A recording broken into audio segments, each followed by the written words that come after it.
Good morning, students. How are you, everyone? I hope you all are fine and stay at home.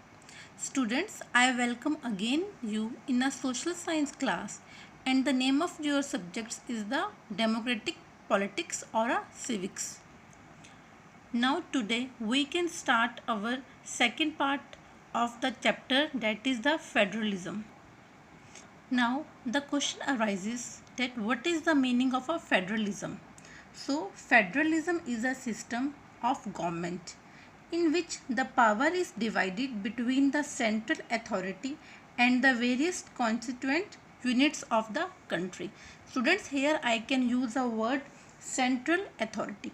Basically, central authority comes from the top level of organization and flows downwards. So information flows up to the top from the all parts of the organization where it is analyzed, so decision can be made very easily. When decisions is made, orders flow down from the top to the bottom. In the central authority, top level remains control and coordinates and monitors all the activities that are necessary for achieving the task. So students, this is the basic meaning of a federalism. Now, our basic objective or a motive of a federalism. The basic objective is to promote the unity of a country by providing the various facilities to the citizens. Second one is that to accommodate regional diversity. Now, next topic is the types of federalism. There are basically two types of federalism. First one is the coming together and second one is the holding together. Now first of all we can discuss here the first type is the coming together.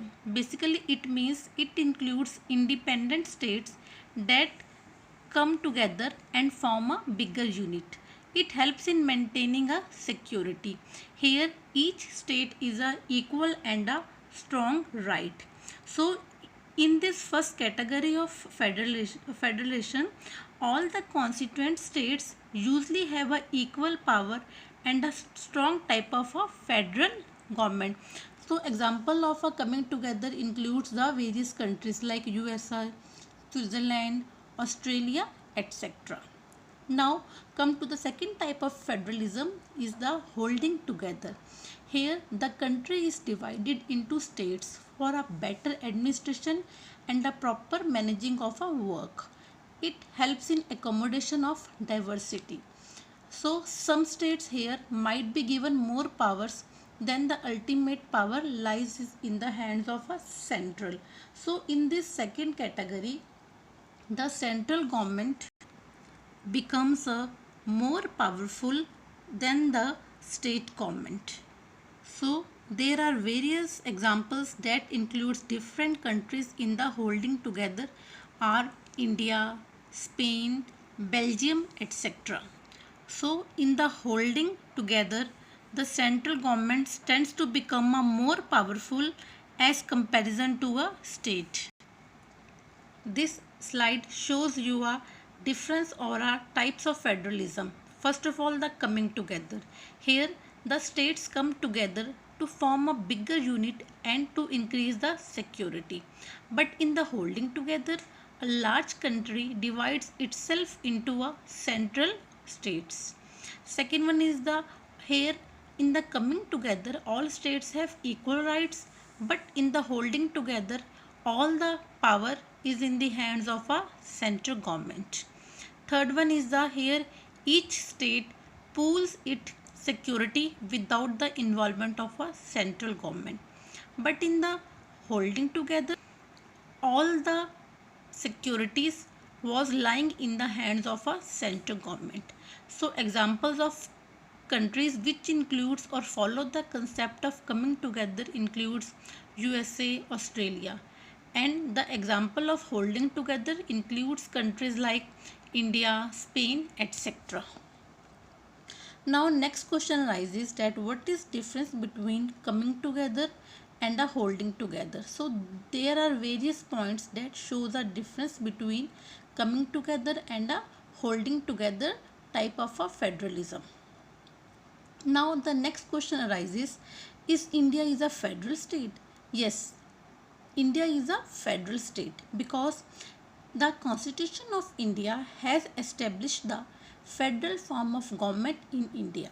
Therefore, it is called the Union of States. So, in India, federation has been established, including 28 states and the 7 union territories.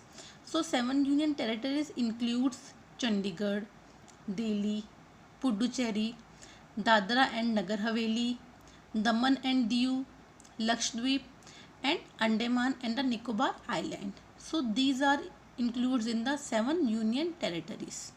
Students, as we already know that we have a several levels of a government. So it includes 3 level of a government. First one is the government at the central level, second one government at the state level, and third one is the local governance. So the next question arises, what makes India a federal country? Students, these are the various points that helps in showing or discussing about that India is a federal country. First of all, we can discuss about the division of powers. Basically, we can divide our powers into 3 sections. First one is the union list, state list, and third one is the concurrent list.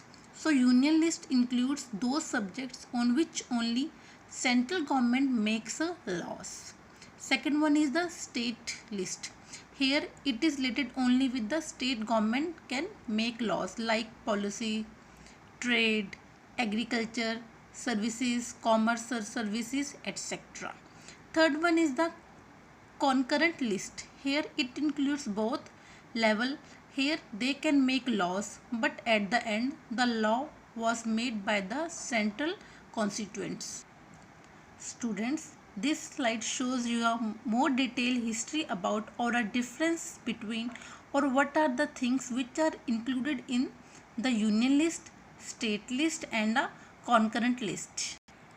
Now, after discussing the division of powers which includes the 3 type of states, our second point shows some states are given more power. So we earlier had studied that it is the different type of states in which we are provided more powers as comparison to the other states.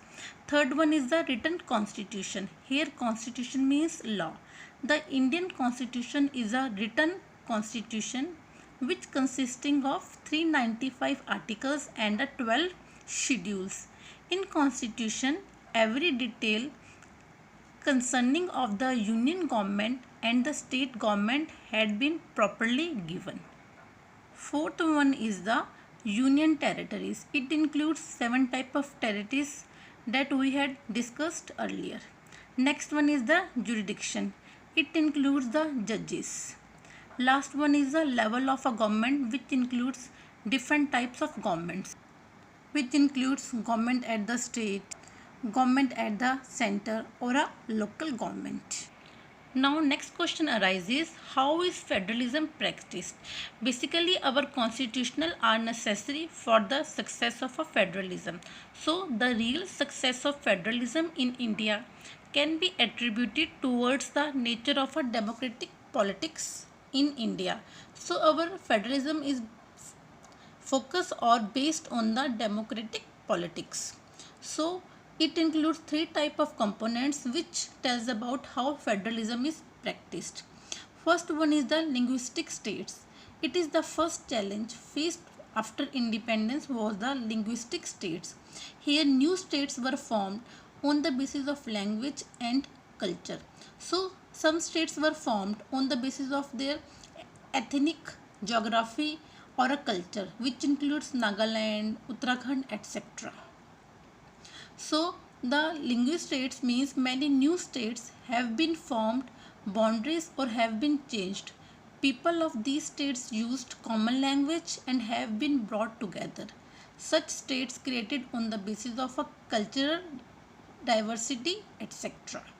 Now the second type is the language policy. It is the second and major as India it does not have any official language, as more than 40% of people speak Hindi and more safeguards are provided to it. So, but there are other 21 scheduled languages.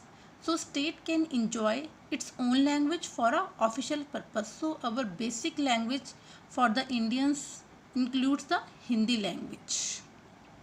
So no language has been given the status of a national language. So central government can't impose Hindi on non-Hindi speaking states.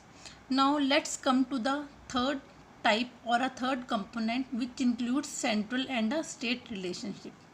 It helped a lot to avoid the clashes or a conflict between state and a central government. So the central government cannot under determine the powers of a state. So there is a coalition government where power sharing is more effectively today. So these are the three components which includes that how federalism is practiced.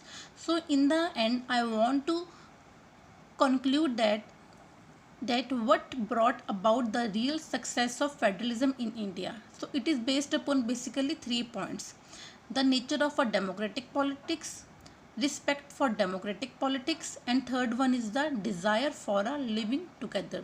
So these are the three concepts that focus on the federalism concept in India. In the end, I want to say that read this chapter carefully from the book and stay at home. Don't go outside. Stay happy. Thank you. Have a nice day.